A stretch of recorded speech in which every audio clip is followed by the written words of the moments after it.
Vamos a seguir en esta noche con nuestro tema. ¿En qué vamos? ¿Cuántos recuerdan?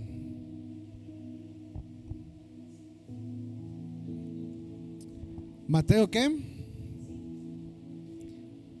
Y hoy toca el Mateo. Hoy toca Mateo 26, ¿verdad? Déjenme nomás me quito esto para que no me estorben. Ya que no jaló, te lo paso, Jacob. Amén.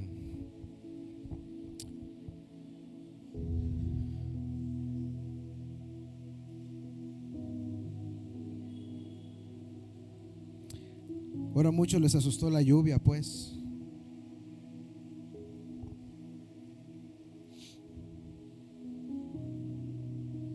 Vamos a la palabra de Dios en Mateo capítulo 26, versículo 31, por favor, en esta noche. Si traes en qué anotar, hoy vamos a aprender juntos, amén. Mateo 26, versículo 31.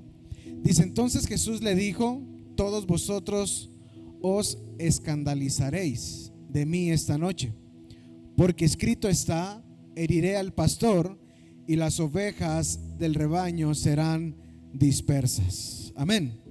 Inclina tu rostro, vamos a orar en esta noche. Padre, te damos gracias por tu palabra. Te rogamos, Señor, que tú nos hables a través de ella, que se haga, Señor, tu voluntad en esta hora de nuestra vida.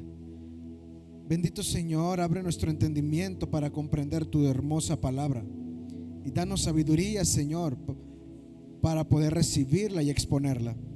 Que todo lo que salga de mi boca provenga de ti, Señor, y quita la palabra de hombre. Señor Jesucristo, en esta hora te damos la bienvenida a esta tu casa y que tú tomes el control de nuestra vida. Aviva, Señor, nuestro espíritu y toma nuestra alma, Señor, y sujeta nuestra carne. Todo esto te lo pedimos en el nombre poderoso de Cristo Jesús. Y todos decimos amén. Dile que está a tu lado: prepara tu corazón. Junior, dame monitor, ¿no? Porfa. Aleluya. Sí, amén. Sí, amén. Aleluya. Gracias. Sí.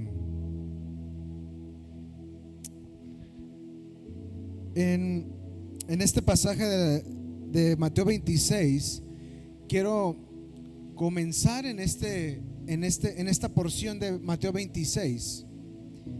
Pero antes de esto quiero darte una introducción de 9 cosas. Di conmigo: 9 cosas.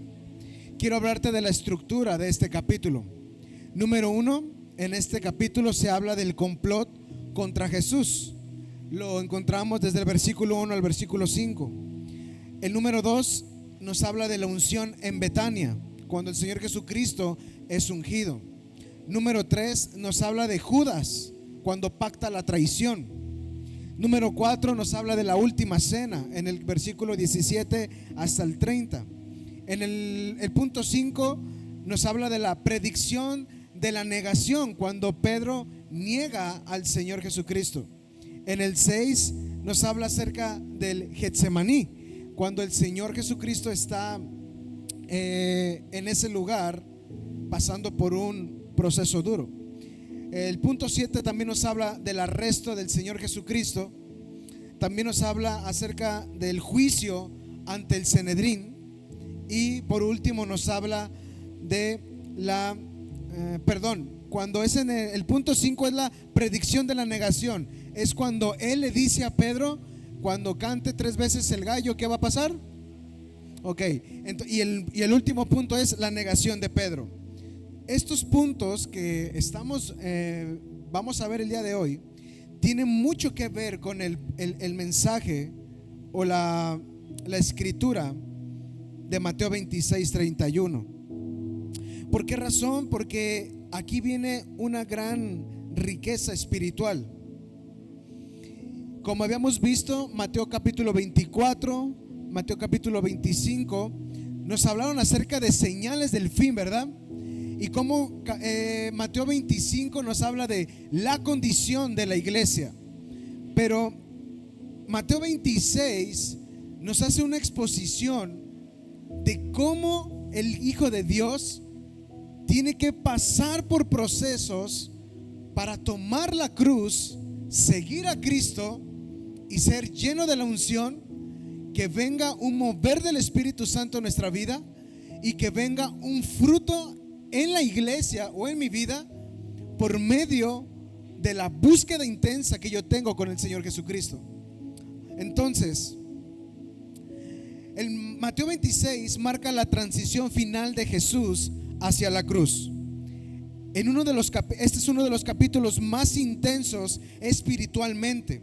Vemos la unción, la traición, la oración, el abandono, el juicio falso y la negación. Todo lo que sucede en este capítulo tiene un mensaje profético para la iglesia en el hoy. No solamente fue una vivencia del Señor Jesucristo, fue una vivencia del Señor Jesucristo, pero es una transición profética a lo que la iglesia va a vivir o va a pasar en el fin de los tiempos. Porque recordemos que Mateo 24, 25 y 26 nos habla acerca del fin de los tiempos, ¿sí no es verdad? Mateo 24, 25 y 26 es un apocalipsis resumido en 3 capítulos, igual que si leyéramos el libro de Daniel. Entonces, vamos a ver algo en esta noche, en este pasaje. Este pasaje, Jesús acaba de celebrar la última cena. Estoy hablando del 26, versículo 31. Quiero centrarme en este versículo, porque de ahí se derrama todo. Es como si fuera la base que soporta todo el capítulo. Jesús acaba de celebrar la última cena con sus discípulos. Luego de instituir la Santa Cena, se dirige con ellos al Monte de los Olivos en el versículo 30. Allí Jesús les anticipa algo impactante. Todos se escandalizarán de él esa noche. Di conmigo, todos se escandalizaron. Algo sucedió esa noche. Ahorita lo vamos a ver.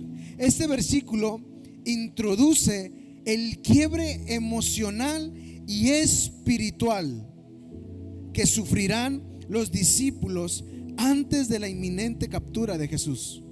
Mira, el Señor les habla. Entonces Jesús les dijo: todos vosotros os escandalizaréis de mí esta noche. Y Él relata una palabra profética, porque escrito está. El Señor Jesús tenía que cumplir la palabra. ¿Cuántos dicen amén? Él vino a cumplir la palabra y dice: porque escrito está, heriré al pastor y las ovejas del rebaño serán. Muy bien. Este versículo introduce entonces el quiebre emocional y espiritual que van a sufrir los discípulos en ese momento. Aquí hay 3 palabras claves: escandalizar, herir y pastor. Escandalizar viene del griego escandalizao, que significa apartarse por tropiezo o retirarse. Otros lo pueden traducir como sacudidos en la fe, escandalizados por lo que ven o temerosos. Di conmigo, temerosos. La otra palabra es heriré, que es del griego patasó, doble S y termina con O, que significa golpear con fuerza. Jesús no como accidente comienza a hacer esto, sino Él empieza a hacer este acto como un acto profético de lo que va a venir. Y la última palabra es la palabra pastor, que viene del griego poimen, que significa líder espiritual. Esto apunta directamente a Cristo como el pastor de Israel. Hay una referencia en Zacarías 13:7. Ponme a Zacarías 13:7. Jesús está citando directamente esta profecía. Zacarías se levanta, profetiza esto que va a surgir en el tiempo del Señor Jesucristo y en el tiempo del fin.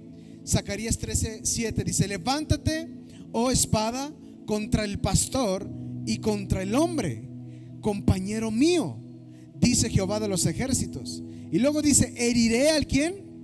Al pastor. Ahí está hablando del Señor Jesucristo. Y serán dispersados las ovejas. Serán dispersadas las ovejas. Y haré volver mi mano contra los que. Muy bien. Quería que viéramos esa parte porque quiero que entremos un poco más adentro. El pastor, ya lo sabemos, es Cristo. La espada representa el juicio divino y el sufrimiento de la cruz. Las ovejas dispersas son los discípulos que huyen por miedo. Eso lo vemos en Mateo 26:56. Amén. Jesús no fue víctima, fue cumplimiento profético. Quiero que veamos algo esta noche. Voy a empezar a embonar este rompecabezas. Cuando el Señor Jesucristo se levanta en Mateo 26, Él ya no está enseñando. ¿Cuántos dicen amén? Mateo 24, Él está enseñándoles. Y habrá esto, y habrá aquello, y pum, y pum, pum. Jesucristo comienza en el 25 a seguir exponiendo la condición de la iglesia del fin de los tiempos. Y en el 26 Él se levanta y ahora empieza a cumplir la palabra profética. Es decir, es como si el Señor les dijera: van a pasar por todo esto, Mateo 24 y 25, pero va a llegar un momento que ustedes se van a levantar. La iglesia se va a levantar y van a ver el cumplimiento de los tiempos. El Señor Jesucristo se levanta y ve el cumplimiento del tiempo, y es como si Él dijera: es hoy el día en el que yo voy a padecer. Y empieza a armarse toda la estructura profética para el fin de los tiempos. Ya se los di, son 9 puntos. Empieza el complot contra Jesús. Empieza a haber un mover luciférico en contra de Él. Y luego, después de eso está a sus espaldas. Y el Señor está con sus discípulos dentro de una casa, y viene una mujer y lo unge. ¿Cuántos recuerdan eso? ¿Con qué lo unge? ¿Cuántos recuerdan? El perfume, ¿verdad? Ella se postra a sus pies, derrama el perfume, se baña en lágrimas, y ese momento es un acto de ungimiento para el Señor Jesucristo. El mismo Señor Jesús dice: era necesario yo ser ungido para ir ¿a dónde? A la sepultura. Entonces todo se empezaba a armar. Después viene Judas y pacta una traición, ¿sí? Entonces, ya que vemos que esta historia tiene algo que ver con el versículo 31, el versículo 31 es como el ombligo de todo esto. Y el Señor dice en ese momento, es como si Él se levantara y dijera: oigan, escuchen, yo ya les dije lo que va a pasar, las señales y todo, pero este es el momento en el que voy a padecer. El Señor Jesucristo estaba hablando acerca también del padecimiento de la iglesia, que iba a tomar la cruz de Cristo y lo iba a seguir, porque era el momento donde los discípulos iban a ser probados en fe, en el alma y en el espíritu. Todos los discípulos del Señor Jesucristo estuvieron con Él cuando Jesucristo nunca fue arrestado, pero en el momento que Él es arrestado, algo sucede en la vida de los discípulos. Y eso es lo que el Señor Jesucristo estaba diciendo: va a llegar un momento en el que el mundo va a venir, va a empezar a haber una presión social, gubernamental, de leyes, y van a empezar a presionar a la iglesia. Y entonces veremos el resultado de su alma y de su estado espiritual. Vemos un tiempo atrás que Pedro le dice al Señor Jesucristo: Señor, hasta la muerte yo te voy a seguir. ¿Sí o no es verdad? Él le relata esa palabra y le dice: yo estaré contigo. Y en la hora de la hora, Él lo niega. ¿Sí o no es verdad? Entonces Jesús les estaba enseñando eso a los discípulos. Quería que vieran su condición, cómo realmente estaba. En otras palabras, Jesús en el capítulo 26 está encerrando dos cosas importantes: los que aman a Dios y los que dicen amar a Dios. Amén. Entonces vamos por puntos. Vamos al primer punto. ya un poquito esa introducción, espero te haya quedado clara por qué el Señor hace esa énfasis, que muchos se van a escandalizar. ¿Sí? Mateo 26 del 6 al 13. Vamos ahí. Vamos a ir agarrando ya versículos de Mateo 26. El primer punto, le puse Jesús ungido para la muerte y el propósito. 26 del 6 al 13. Y estando Jesús en Betania, en casa de Simón el leproso, vino a él una mujer con un vaso de alabastro, de perfume de gran precio, y lo derramó sobre la cabeza de él, estando sentado a la mesa. Al ver esto, los discípulos se enojaron, diciendo: ¿para qué este desperdicio? Porque esto podía haberse vendido a gran precio y haberse dado ¿a quiénes? A los pobres. Y entendiéndolo, Jesús les dijo: ¿por qué molestáis a esta mujer? Pues ha hecho conmigo una buena obra. Porque siempre tendréis pobres con vosotros, pero a mí no siempre. ¿Qué? Escucha estas palabras. El Señor Jesús les dice: porque siempre tendréis pobres con nosotros. Di conmigo: sigue habiendo pobres en el mundo. Y no está hablando el Señor Jesucristo de pobres monetariamente. Estaba hablando de una pobreza espiritual, que no conocen a Cristo. Y Cristo les dice: siempre va a haber, o sea, cuando yo esté con ustedes, aprovechenme, porque los pobres nunca va a dejar de haber. Y luego les dice: pero a mí no siempre me van a tener. Y fíjate cómo cambia en el 12 y en el 13. Porque al derramar este perfume sobre mi cuerpo, lo ha hecho a fin de prepararme para la sepultura. A los reyes antiguamente se les ungía para poder llevarlos a la sepultura. Aquí había un rey llamado Jesucristo, que una mujer fue sensible en los tiempos y se le reveló que él era el Hijo de Dios. Ella cae a sus pies, unge al Señor Jesucristo, y él estaba viendo que se estaba cumpliendo el tiempo. Él ahora ya estaba ungido.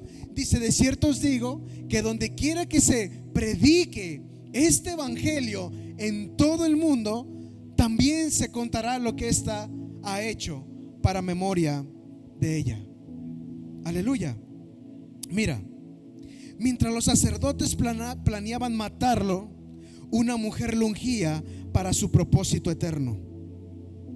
La unción vino antes de él ser traicionado. Di conmigo: la unción viene antes de la traición.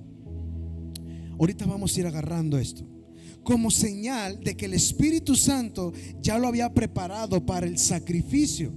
Judas lo vio y se molestó. Vamos a Juan 12 del 4 al 6. Fíjate lo que pasó con el corazón de Judas cuando vio esto. El que no bueno, ahorita te voy a decir esto, ya que leamos esa. Juan 12 del 4 al 6 dice: y dijo uno de sus discípulos, Judas Iscariote, hijo de Simón, el que le había de entregar. Versículo 5: ¿por qué no fue este perfume vendido por 300 denarios y dado a los pobres? Y termina diciendo: pero dijo esto no porque se cuidara de los pobres, sino porque era ladrón. Y teniendo la bolsa, sustraía de lo que se echaba en ella. Este hombre tenía un problema con el dinero. Amén. Y fíjate lo que en estos días Dios me muestra a través de esto. El que no valora la unción termina vendiéndolo.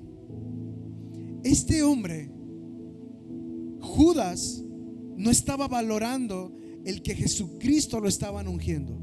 ¿Sabes algo? Jesucristo tenía que ser ungido para poder él ser llevado a la sepultura. Pero el que no valora la unción termina vendiéndolo. Amén. Antes de que entres en la prueba, Dios te unge para resistirla y vencerla. Antes de que pasara toda la prueba el Señor Jesucristo lo ungió por medio de esta mujer. Esta mujer estaba haciendo un acto profético, y los mismos discípulos no sabían el tremendo acto que esta mujer estaba haciendo.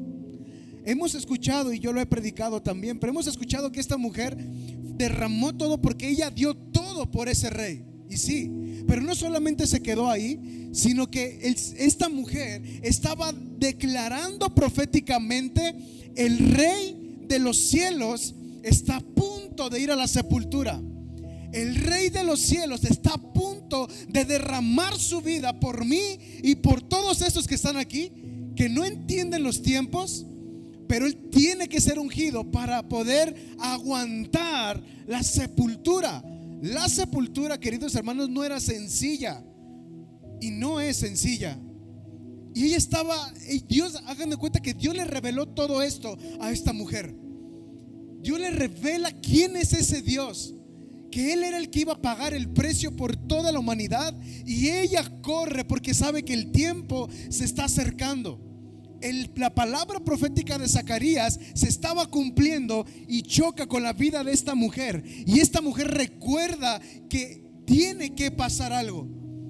Automáticamente compra todo, con todo su dinero que tenía, compra el perfume más caro y va y unge al rey, declarando esta verdad: Él va a vencer. Él es el rey del universo. Él es el rey todopoderoso. Querido hermano, antes de que venga la prueba, el Señor les estaba demostrando a los discípulos una herramienta importante. Antes de que venga el fin de los tiempos, la iglesia se tiene que levantar ungida para poder ir a la sepultura. La iglesia se tiene que levantar en unción, segregando a la intimidad aceite para poder resistir el día malo. Él tuvo que ser ungido para poder ser llevado a la sepultura. Por eso es, antes de que entres a la prueba, Dios te unge para resistirla y para poder vencerla. Esto no quiere decir que el Señor Jesucristo no estaba ungido. No quiero que malinterpreten eso. El Señor Jesucristo estaba ungidísimo. Él, desde el momento que el Espíritu Santo reposó sobre él en el desierto, él ya traía la unción. Pero este acto profético se tenía que cumplir. Por eso el Señor todavía lo dice: y esto que acaba de hacer esta mujer va a ser contado en este evangelio. Porque quiero que sepa la iglesia que para resistir el día malo tienen que poder tener y vivir en unción. El Señor Jesucristo hasta la muerte murió ungido. Dile que está a tu lado: hasta la muerte te vas a ir ungido. Aleluya.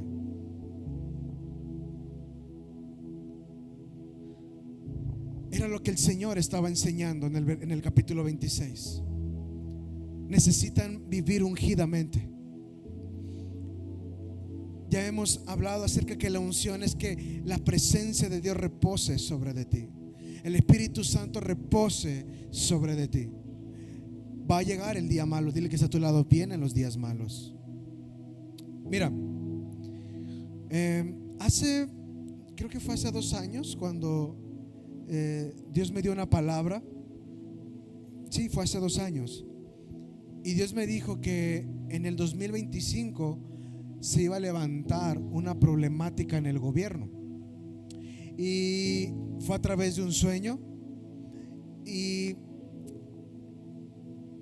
he estado mirando todo lo que está pasando en los gobiernos y la cosa se está poniendo dura. Hoy en día, no sé si saben, pero Israel volvió a levantarse en contra de Irak otra vez, a bombardear. Esto no se va a parar, hermanos. Dile que está a tu lado: prepárate, porque necesitas estar ungido.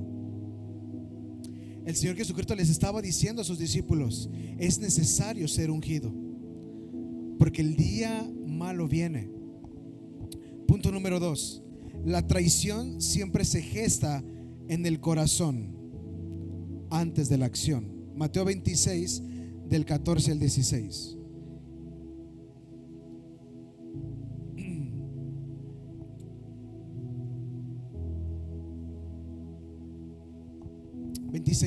Dice: entonces uno de los 12, que se llamaba Judas Iscariote, fue a los principales sacerdotes y les dijo: ¿qué me queréis dar? Y yo os lo entregaré.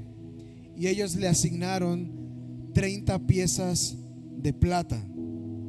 Y desde entonces buscaba oportunidad. ¿Para qué? Híjole, esto está tremendo. Judas negoció con los enemigos del reino. Di conmigo, Judas negocia con los enemigos del reino. Escucha bien esto. ¿Está el Señor Jesucristo sentado con todos sus discípulos? ¿O está en la casa con ellos? Pero hay uno que sale porque lo va a traicionar. Hay uno que sale y está en contra de lo que están en el mover del reino. Pero fíjate, la traición nace cuando el interés personal vence la lealtad espiritual. Ahí va otra vez. La traición nace cuando el interés personal vence la lealtad espiritual. Dios estaba profetizando que en los últimos tiempos iba a haber gente que lo iba a traicionar por intereses personales. Judas lo traiciona a Jesús por un interés personal. Primero, él era aquel que levantaban la ofrenda y se levantaban 100 varos, él agarraba 30 y llegaba con Jesús y le decía: ahí está Jesús, eso fue lo que se levantó. Estoy parafraseando porque la Biblia dice que él tomaba, extraía de eso. Entonces él tenía un problema con el dinero.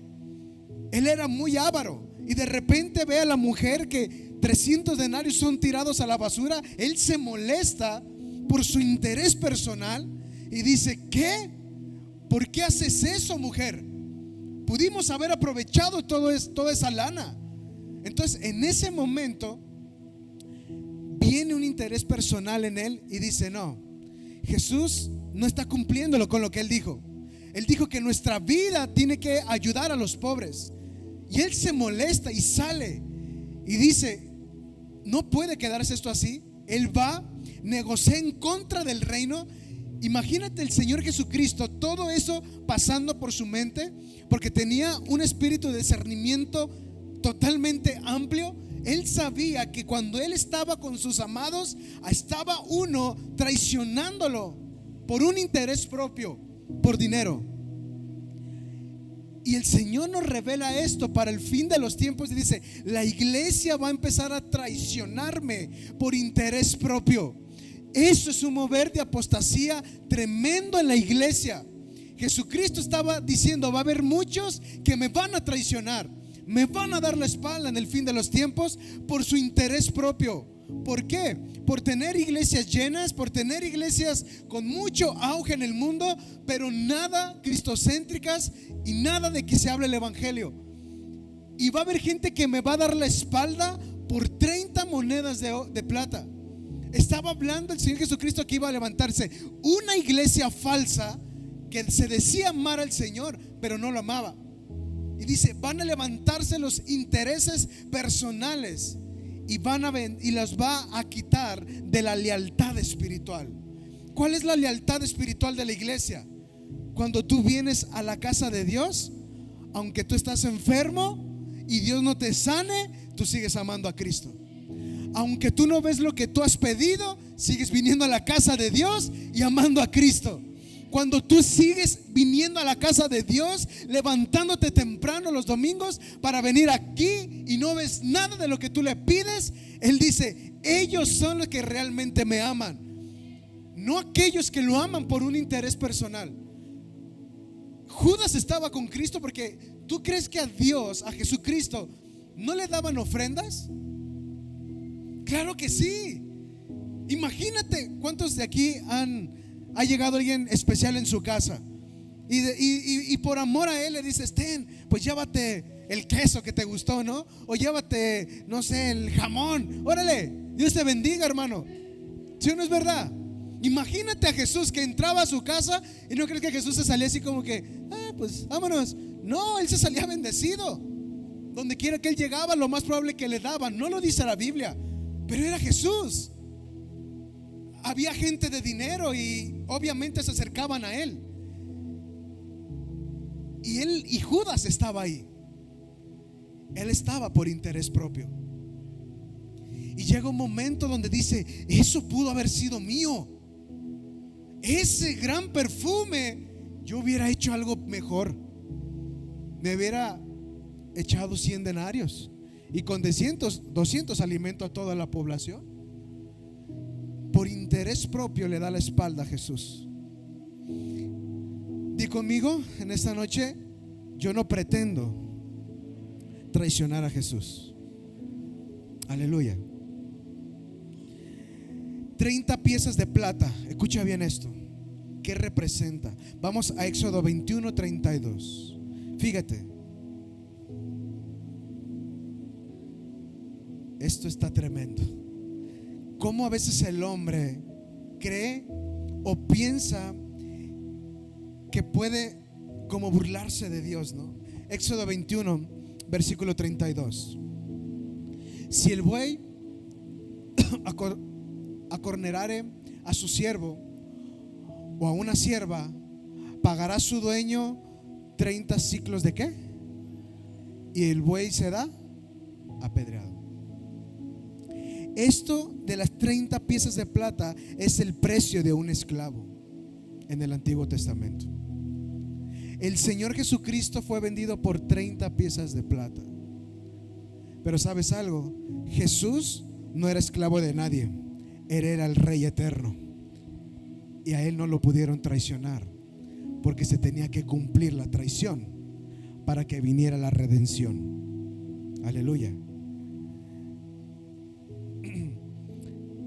Si traes para anotar, anota Zacarías 11, de 12 al 13, no lo busques. Normalmente anótalo. Representa las 30 piezas de plata por un esclavo. Mateo 6:24 también habla acerca de eso. El que vende a Jesús ya lo había dejado de amar en su corazón.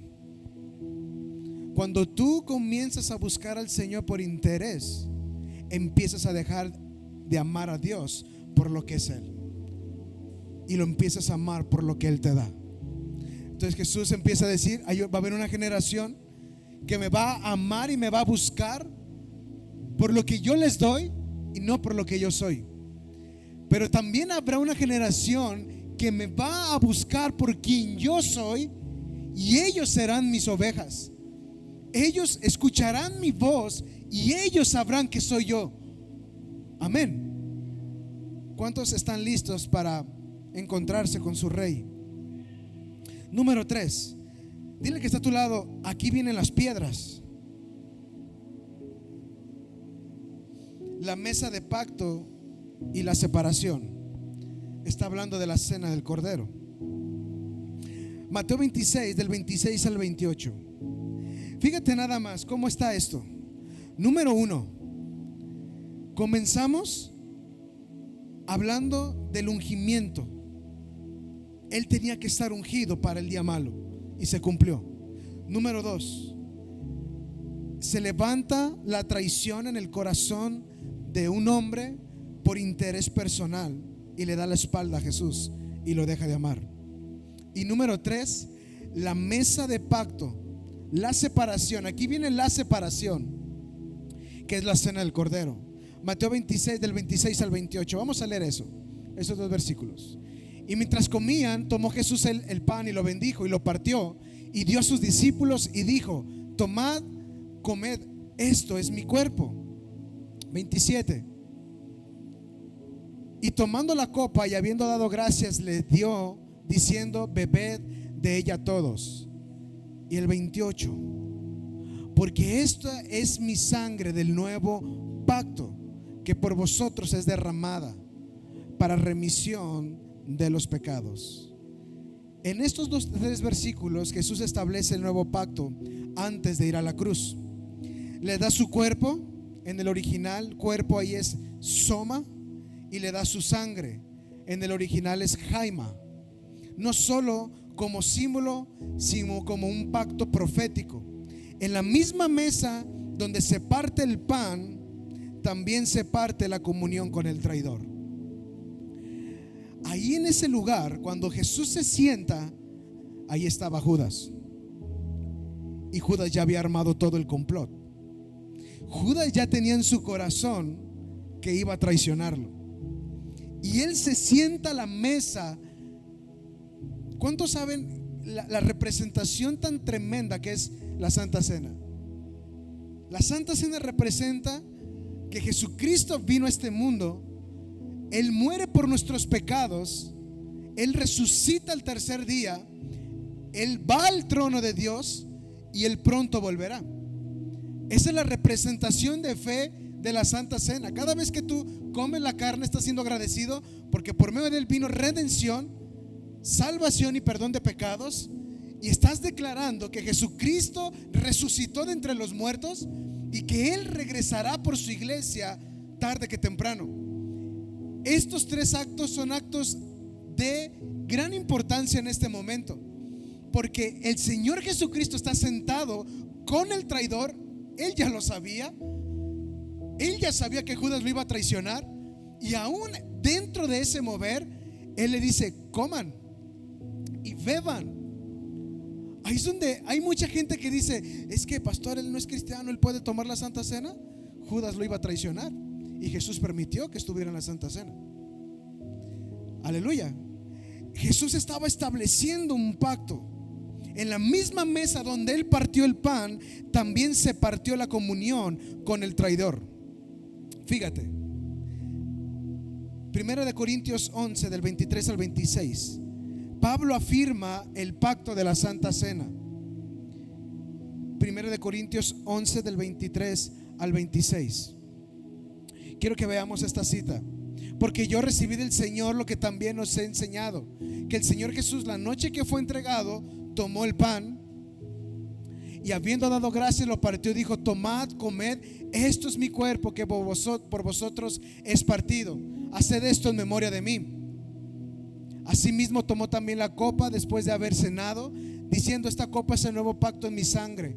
Haced esto todas las veces que la bebiereis en memoria de mí. Y 26, así pues, todas las veces que comieres este pan y bebieres esta copa, la muerte del Señor anuncias hasta que Él ¿qué?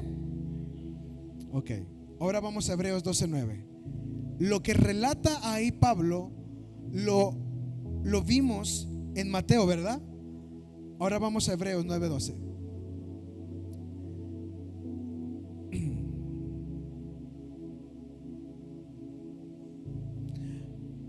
Y no por sangre de manchos cabríos ni de becerros, sino por su propia sangre entró una vez para siempre en el lugar santísimo, habiendo obtenido eterna redención.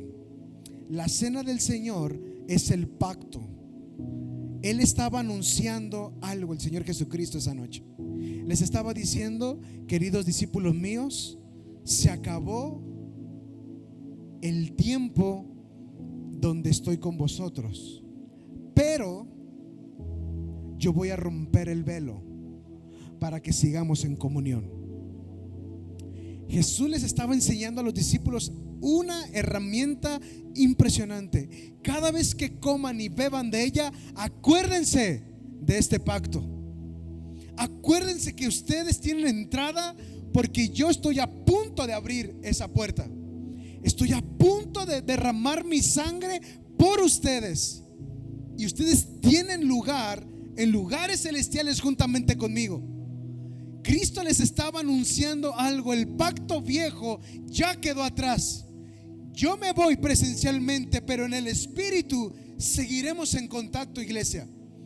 El Señor lo que les estaba diciendo en esa noche era algo: la comunión de la iglesia en el fin de los tiempos tiene que ser tan real como esta noche que estamos cenando ustedes y yo. En los últimos tiempos, la comunión de la iglesia conmigo será tan viva que nos vamos a poder ver cara a cara. Yo estaré a la puerta y llamo, Apocalipsis 3:20. Si alguno oye mi voz y abre la puerta, yo voy a entrar a él, voy a cenar con él y él conmigo. Lo dijo el Señor Jesucristo. Él les estaba diciendo: va a haber una generación que yo ya no voy a estar presencialmente, pero les digo, el pacto viejo quedó atrás, porque hoy abro un camino para una iglesia gloriosa que me va a amar y va a poder estar conmigo como yo estoy con ustedes. El punto es que la iglesia hoy en día no ha comprendido eso. No hemos tenido la comunión con Dios tan cercana como lo tuvieron los discípulos, por una simple razón: porque no hemos dispuesto nuestro corazón a abrirle la puerta. No, sí, pastor, yo ya acepté a Cristo. Tú aceptaste a Cristo, pero no has dejado que entre en tu corazón. ¿Cuántos dicen amén? Cuando Jesucristo entra en tu corazón, empiezas a vivir una comunión con Jesús. Él cenará contigo. ¿Cuántos de aquí han cenado con alguien y lo invitas a cenar, pero lo dejas afuera, allá en la calle? Le dices, te invito a mi casa, Jacob, hoy a las 8 vamos a cenar unos tacos. Jacob sale y Jacob, sí, pastor. Y ya cuando llega, toca la puerta y le digo, ok, ahorita te lo aviento, Jacob. ¿Sabes algo? La iglesia a veces así está. La iglesia sabe que le dice, Señor, ven, Señor, te necesito. Y el Señor viene, pero no le abres la puerta. Pastor, ¿cómo le abro la puerta al Señor? Mira, la cena del Señor es el pacto, es presencia y es separación. No todo, fíjate en esto, el que se sienta a la mesa está con el reino de Dios. ¿Cuántos dicen amén? ¿Cuántos recuerdan cuando los discípulos le dicen al Señor Jesucristo, enséñanos a orar? Y dentro de esa oración les dice, venga a nosotros tu reino, hágase tu voluntad. Ok, Cristo estaba diciendo, para que yo pueda tener un acto de presencia dentro de tu vida y que tú puedas cenar conmigo, tienes que hacer lo que yo voy a hacer: morir, tomar la cruz y morir. Y entonces tendremos comunión. Cristo estaba relatando esta historia diciendo, va a llegar una iglesia en la que va a poder tener esta comunión de mesa conmigo, pero va a tener que morir a su yo. Cristo tuvo que morir a su yo. Cristo tuvo que morir a su voluntad. Lo vamos a ver más adelante. Y Dios está diciendo, voy a levantar una generación que va a tomar la cruz, va a ser afligido, pero no va a dejar de seguirme. Estaba el Señor diciendo, quiero seguir con ustedes. La Santa Cena, queridos hermanos, no solamente es recordar que Él murió, es recordar que ahora tengo acceso a Él y que Él quiere comunión conmigo, y que yo necesito esa comunión en mi transformación de cargar mi cruz. En mi proceso de cargar mi cruz, yo obtendré la llave para abrirle la puerta al Señor Jesús. Yo estoy a la puerta y llamo. Si alguno escucha mi voz y abre la puerta, yo entraré a Él, cenaré con Él y Él conmigo. El Señor le estaba diciendo a Judas, Judas, tú me vas a traicionar. Pero ¿sabes algo, Judas? Si tú te arrepientes, yo voy a morir por ti. Y juntos nos podremos sentar. ¿Sabes algo?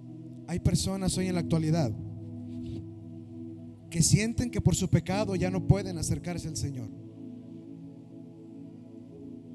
Y sienten que por su pecado están en la iglesia, pero no son dignos. Pero Dios le estaba diciendo a Judas, Judas, tú puedes ser parte de esto. Me voy a ir, Judas, ya no me vas a tener contigo, pero podemos seguir en comunicación y en contacto. ¿Cuántos alguna vez han estado separados de su esposo o de su esposa o de su mamá? Y de repente le dices, estamos en contacto, ¿sí o no es verdad? Y si no es por mensajes, por llamada, pero está la comunicación. Ok, Dios abrió el camino para la comunicación con Él, pero la llave para abrir la puerta es el morir a tu yo. ¿Qué es mi yo? Todo tu interés. Jesús le estaba diciendo a Judas, Judas, muere a tu interés y estarás conmigo. Vivo o muerto, estarás conmigo. Muere a tu interés, muere a tu yo. Aleluya. Dile que está a tu lado, muere a tu yo. Número 4. Esta ya está más pequeña, más rápido. Mateo 26 del 36 al 46. Vamos ahí.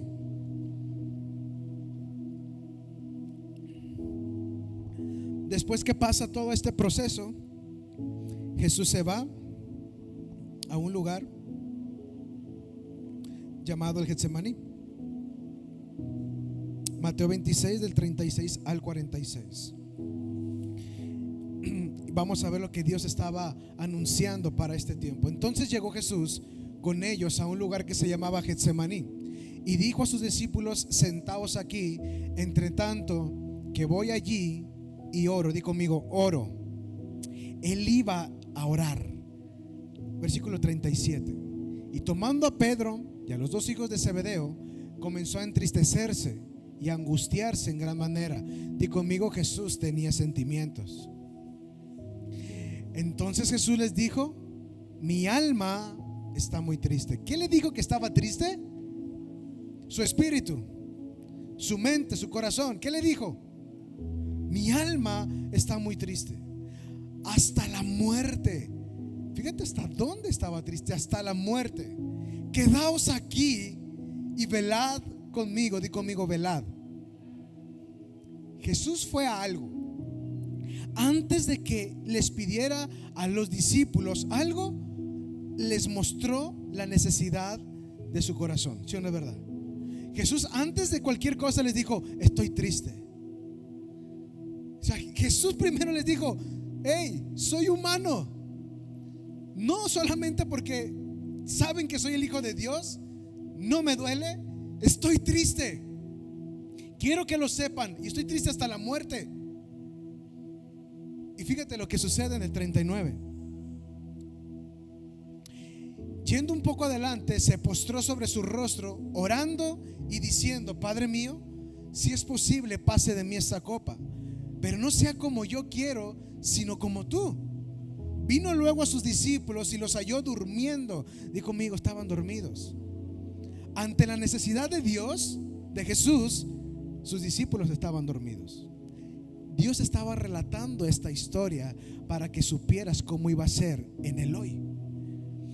Va a haber una necesidad en Dios en el fin de los tiempos, pero la iglesia va a estar. Él se levanta en oración y Él revela el dolor de su corazón y les dice: estoy triste. Vamos, ¿cuántos conocen lo que a Dios le entristece en este tiempo? Nadie sabe nada. ¿Cuántos saben lo que a Dios le entristece en este tiempo? ¿Cuántas cosas pueden entristecer el corazón de Dios en este tiempo? Vamos, sáquenlas. El pecado, ¿qué más puede entristecer? ¿Qué hay en el corazón de Dios? ¿Qué dolor hay en el corazón de Dios en este tiempo? ¿O creen que Dios está feliz allá en el cielo?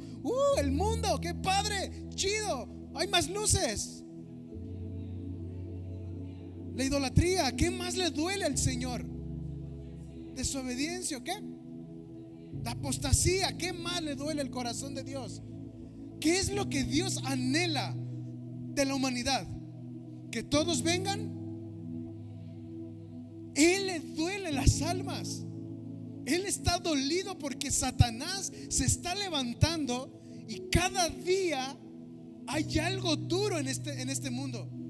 ¿No crees que Jesucristo está así diciendo: ay, a ver a qué horas regreso? No, a Él le duele la condición del mundo.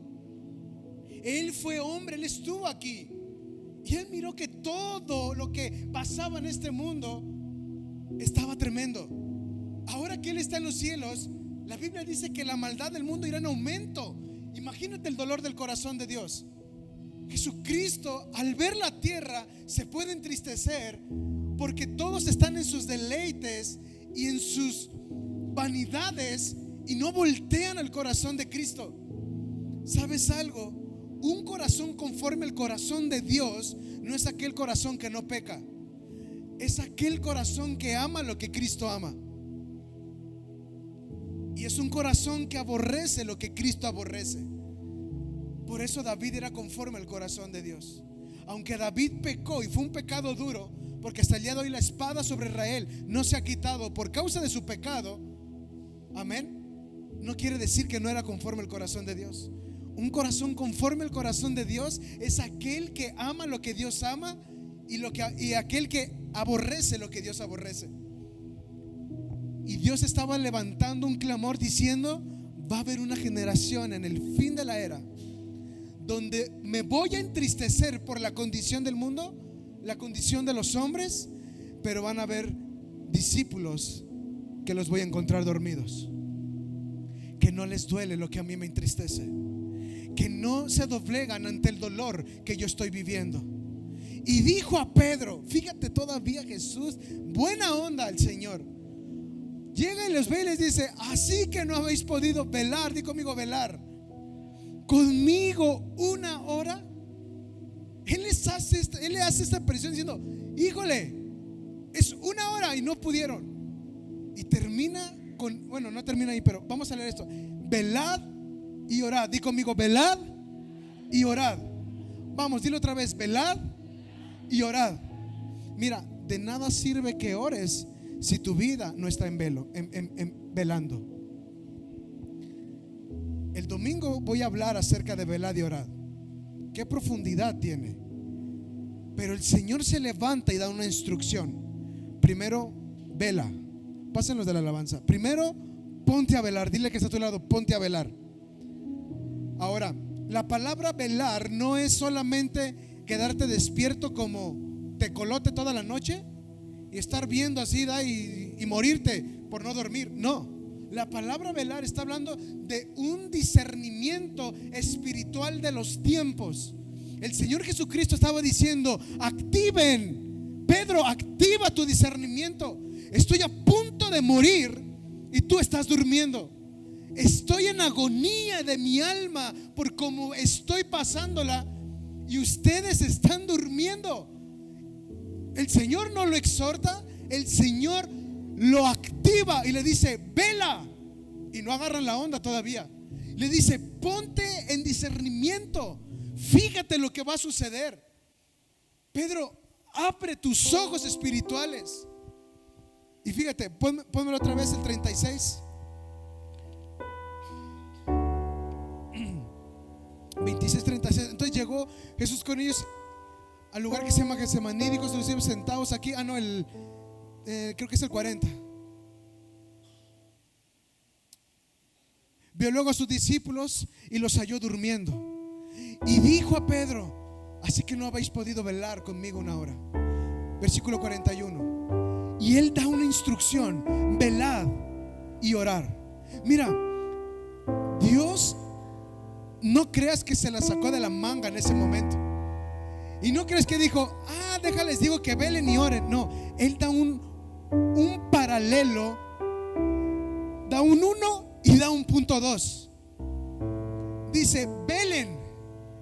Antes que todo, iglesia, activen su don de discernimiento.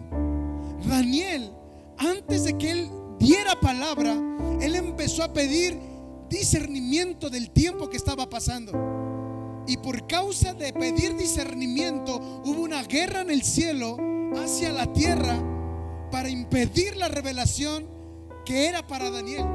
¿Sabes algo? Cuando se levanta una iglesia pidiendo discernimiento para estar velando sobre las situaciones del mundo, se te abre un panorama espiritual que nunca habías mirado. Padre, esto es lo que deberíamos de orar. Padre, enséñame a velar más que orar.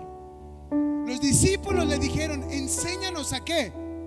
Ok, ahora Jesús les estaba diciendo: antes de que ores, ponte a velar. Activa tu discernimiento, iglesia. Sé consciente de lo que estás pasando y lo que está pasando. Sé consciente de tu condición y de la condición del mundo. No solamente de la condición del mundo, le estaba diciendo a Pedro: Pedro, estás dormido. Y Jesús nos habla y nos dice: iglesia, están dormidos. Activen el discernimiento, pongan a velar su vida. No sabes todo lo que sucede detrás de ti, papá, cuando tú no estás y tu hijo tiene esto en las manos. No lo sabe solamente el padre. Pero cuando tú le dices al Señor: dame el discernimiento, el Señor te empieza a revelar cosas que le duelen en su corazón. Tu hija trae esto, tu hijo trae esto, medita esto, habla aquí, habla allá, fíjate cómo está la tierra, mira. Y Dios te empieza a mostrar, pum, pum, pum, y empiezas a cargar el dolor. Ahora sí que tiene el corazón de Dios, y no es una carga. El dolor del corazón de Dios es una gloria hermosa, tener la carga del corazón de Dios en tu corazón. Hay gente que vive estresada por el hoy, porque no hay dinero o porque no hay comida. Y Cristo dice: no te estreses por eso. Recibe mi carga, porque mi carga y mi yugo, ¿qué es? Es ligero. Pero estamos atorados en nuestro yugo de este mundo. Y Jesús decía: rompan con eso, activen el discernimiento. Y cuando activen el discernimiento, pónganse a orar. Padre nuestro que estás en el cielo. ¡Fum! Algo sucede en el ámbito espiritual cuando disciernes y cuando oras, cuando velas y cuando oras. Orar sin velar es como cerrar la puerta de tu casa, pero dejarle al ratero la ventana abierta. De nada sirve que ores si no velas. Tienes que velar y tienes que orar. ¿Cuántos dicen amén? Cuando tú activas el mover de velar en tu vida, cuando estás a punto de pecar, no pecas, porque estás abierto al mundo espiritual. Cuando estás a punto de ir a un lugar donde no tienes que ir, ¡fum!, te frenas y no vas, porque estás en un mover espiritual. Y el Señor le estaba diciendo esto a Pedro: velen y oren para que no entréis en ¿qué? El espíritu a la verdad está dispuesto, el espíritu a mi palabra está dispuesto, pero la carne es 42. Estas palabras del Señor Jesucristo fueron tremendas. Otra vez fue y oró por segunda vez. Di conmigo, va la segunda, diciendo: Padre mío, si no puede pasar de mí esta copa sin que yo la beba, hágase tu voluntad. Vino otra vez y los halló ¿qué? Híjole, porque los ojos de ellos estaban cargados de ¿qué?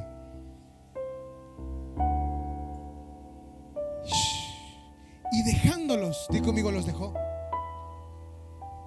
Él dijo: ¿saben qué? Yo tengo que cumplir. ¿Sabes algo? Te despiertes o no te despiertes, Jesucristo va a volver. Era lo que estaba declarando Jesús. ¿Sabes qué? Voy a dejar a esto, Señor. Estén velando o no estén velando, yo tengo que cumplir mi palabra. Y yo tengo que derramar mi sangre por todos ellos. Hermanos, veles o no veles, ores o no ores, el Hijo del Hombre va a volver por ti y por mí. Y dejándolo se fue de nuevo y oró por tercera vez, diciendo las mismas palabras. Entonces vino a sus discípulos y les dijo: duerman ya y descansen. He aquí ha llegado la hora y el Hijo del Hombre es entregado en manos de pecadores. Imagínate, espérame, antes de que pongas ese, imagínate la cara de los discípulos.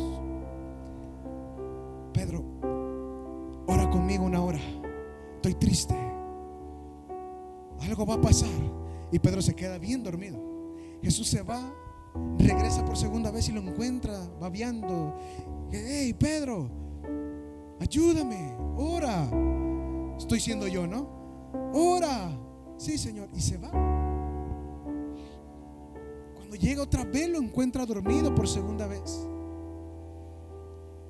La tercera vez va, dice las mismas palabras, regresa, los encuentra y les dice: ya, Pedrito, ponte a dormir, descansa. Y Jesús le da una cachetada con guante blanco. He aquí ha llegado la hora. Imagínate el corazón de Pedro. Así, he aquí ha llegado la hora. Y él, y voltea con Juan. Juan, hazle como si le estuvieras hablando a Juan. Juan, ha llegado la hora. Y Jesús ya caminando, ¿no?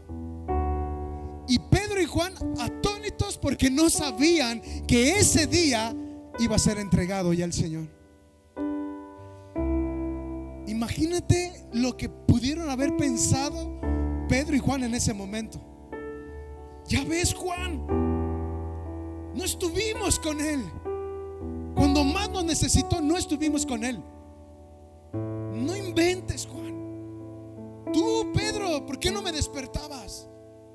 Imagínate la controversia que hubo entre ellos en ese momento. No lo dice la palabra, pero esa palabra que Jesús les dice: he aquí llegado la hora y el Hijo del Hombre os es entregado en manos de pecadores. Levantaos, vamos, ved, se acerca el que me entrega. Híjole. Por eso Pedro, imagínate la culpa que estaba cargando Pedro, ¿no? No estuve con él cuando más me necesitó.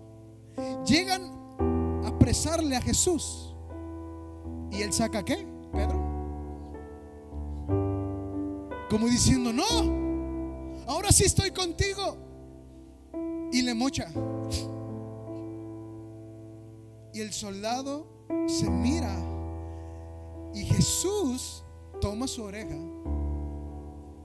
y se la vuelve a poner. Él estaba dando una clase a Pedro. Le está diciendo: Pedro, no es con espada la pelea, esto es con el Espíritu. Estoy listo. Y él da el paso y lo toman. Jesús nos estaba enseñando algo ahí, iglesia.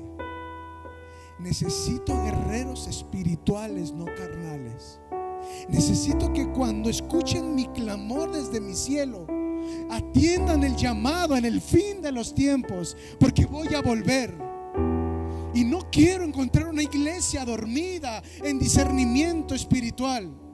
Quiero encontrarlos velando, orando. Los necesito. Hoy Jesús desde el cielo te dice: te necesito. No creas que Jesús no te necesita, Él te anhela. Esa es una creencia barata que nos han implantado, que Dios no nos necesita.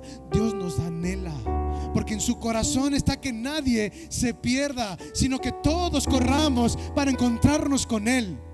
Él te anhela. ¿No crees que dice Darío: yo no creo en Jesús? Y Jesús dice: ah, ok, suerte, próximo. A ver, ¿tú crees? No. Cuando alguien se levanta y le dice a Jesús: yo no creo en ti, Él se aferra. Él se aferra a ese hombre.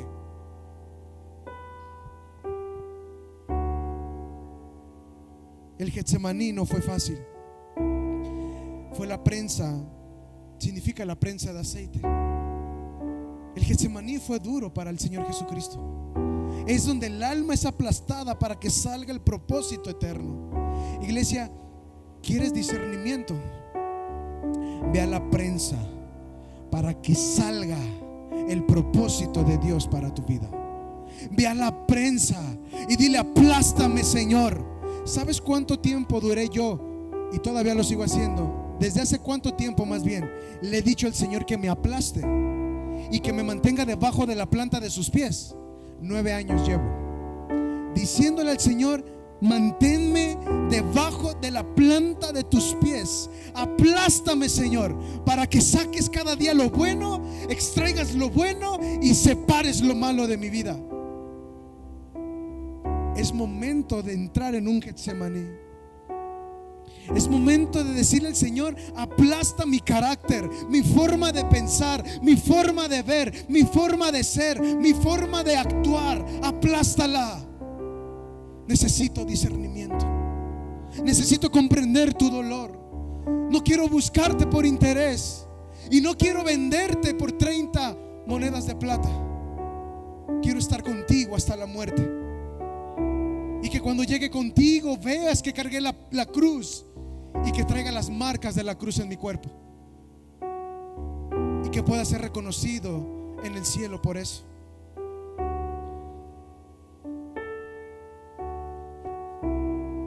Aleluya. Me faltaron 2 puntos. El siguiente jueves los vemos, porque todavía viene el punto del arresto y el silencio del Cordero. Eso está tremendo para la iglesia. No faltes el siguiente jueves. Y el último punto es la negación, cuando la fuerza del alma ya no es suficiente. Con esas dos cosas cierra el Señor Jesucristo, declarando una pronta venida para el mundo. Ponte de pie en esta noche.